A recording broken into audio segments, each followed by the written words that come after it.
इस वक्त हम मौजूद हैं इंटेलेक्चुअल पत्रकार दिलीप मंडल जी के साथ और उनसे पूछेंगे कि ये जो कॉन्क्लेव चल रहा है नेशनल ओबीसी कॉन्क्लेव, उसका मकसद क्या है, और आगे और भी सवाल हम पूछेंगे। सर, सबसे पहला तो सवाल है कि ये जो ओबीसी कॉन्क्लेव चल रहा है, उसका मकसद क्या है, मेन मकसद क्या है? देखिए, ओबीसी जो है वो इस देश की आधी से ज़्यादा आबादी है। जो लास्ट आंकड़ा है उसके हिसाब से 52% है, और उसके बाद करीब 900 से 1000 जातियाँ और उसमें ऐड हो गई हैं, तो ये लगभग 60% आबादी की बात है।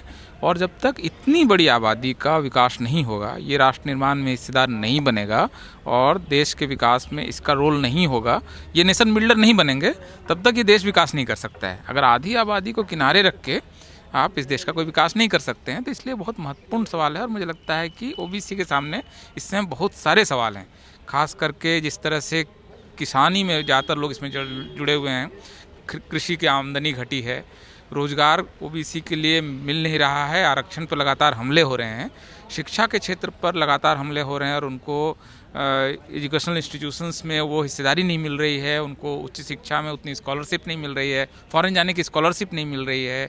इसके अलावा ओबीसी की अपनी जनगणना नहीं हो रही है, तो पता ही नहीं कि कितने हैं और कितनी पॉलिसी बनानी है, क्या बनानी है। तो ओबीसी के इस समय कई सारे सवाल हैं। ओबीसी महिलाओं की जो महिला आरक्षण की चर्चा, उसमें ओबीसी महिलाओं की चर्चा नहीं हो रही है, न्यायपालिका में ओबीसी नहीं है। तो ओबीसी के असल में इस समय बहुत सारे सवाल हैं जिसको लेकर ये ओबीसी कॉन्क्लेव आयोजित किया गया है, और इसमें वो चर्चाएं हो रही हैं कि किन विषयों पर ओबीसी को इस समय सचेत होकर अपनी आवाज़ उठानी चाहिए। सर, जहाँ तक बैकवर्ड क्लास की बात करें, बहुत बार जो है आवाज़ उठाई गई है, तो इस बार ऐसा क्या कुछ जो है नया है जिससे सरकार आप इन ओबीसी जो बैकवर्ड क्लास है उनकी सुनने वाली है? देखिए, इसमें देखिए 2 सवाल तो एकदम सर पर आ गया है। एक तो कि राज्यों में जो पंचायत चुनाव है उसमें ओबीसी आरक्षण खत्म होना शुरू हुआ है। महाराष्ट्र में ख़त्म हुआ, अब मध्य प्रदेश में ख़त्म हुआ। तो ओबीसी इस देश में बहुत ज़्यादा इस समय उत्तेजित है, आंदोलित है, बहुत परेशान है। तो उसको लेकर सरकार को हालांकि कल आश्वासन देना पड़ा, लेकिन इसके बावजूद ये सवाल तत्काल हल होना चाहिए, क्योंकि ये हल नहीं होगा तो पंचायत, जिला पंचायत से ओबीसी गायब हो जाएगा। तो इससे एक तरह से ओबीसी के विकास का एक जो रास्ता खुला है वो रास्ता बंद हो जाएगा, पहली बात। दूसरा कि ये जनगणना का साल है 2021, तो अभी अगर इस जनगणना में जाति की गिनती नहीं होती है तो वो समस्या रह जाएगी कि संख्या नहीं है, पता नहीं है शैक्षणिक स्थिति क्या है, आर्थिक स्थिति क्या है, क्या कदम उठाए जाने चाहिए। तो ये सारे सवाल हल हों, इसके लिए बहुत ज़रूरी है कि इसी समय सरकार पर इस बात के लिए दबाव डाला जाए कि संसद में सहमति है कि जनजाति जनगणना कराई जाए, तो इस जाति जनगणना को तत्काल कराया जाए, क्योंकि अभी नहीं हुआ तो फिर ये जाकर 2031 में होगी जनगणना अगली। तो इसी समय अगर ओबीसी का ये सवाल हल नहीं होता है तो मुझे लगता है कम से कम 2 सवाल ऐसे हैं जिस पर सरकार पर तत्काल दबाव डाला जाना चाहिए। पहला तो कि पंचायत में जो आरक्षण खत्म हो रहा है एक एक राज्य कर करके, ये तत्काल रुकना चाहिए। पंचायत में ओबीसी का आरक्षण बहुत संघर्ष के बाद और संविधान के तहत मिला है, ये जारी रखना चाहिए।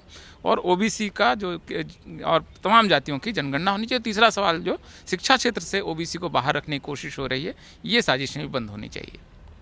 सर, अभी मध्य प्रदेश के जो है पंचायत चुनाव से रिजर्वेशन खत्म किया जा रहा है, तो क्या लगता है आगे और खतरा हो सकता है और राज्यों को इससे? एक्चुअली ये जो सुप्रीम कोर्ट के फैसले होते हैं सभी राज्यों पर लागू होते हैं। तो अब एक बार मामला महाराष्ट्र से शुरू हुआ है और इसके बाद एक आदमी उठ के चला आया, मध्य प्रदेश का फैसला लेके चला गया, अगली बार गुजरात का एक आदमी आएगा, फैसला लेके चला जाएगा। तो अब जब तक कि सुप्रीम कोर्ट इस बारे में नई व्यवस्था नहीं देती है या केंद्र सरकार इसमें हस्तक्षेप नहीं करती है, रिव्यू पिटीशन फाइल नहीं करती है या पार्लियामेंट से कोई एक्ट नहीं बनवाती है, तब तक अब ये ओबीसी आरक्षण पंचायत का जो है ये फंसा रहेगा। और इसमें सरकार को तत्काल दखल देने की ज़रूरत है, क्योंकि अगर तत्काल दखल नहीं देती है तो ओबीसी आरक्षण खत्म होने की दिशा में बढ़ रहा है। और आज पंचायत आरक्षण पंचायत में खत्म हो रहा है, तो कल नौकरी में खत्म होने में कितना देर लगना है। जी, बहुत बहुत धन्यवाद आपका, आपने अपना टाइम दिया। बहुत बहुत धन्यवाद सर आपका। हर साल की तरह दलित दस्तक 2022 में फिर से लेकर आया है बहुजन कैलेंडर।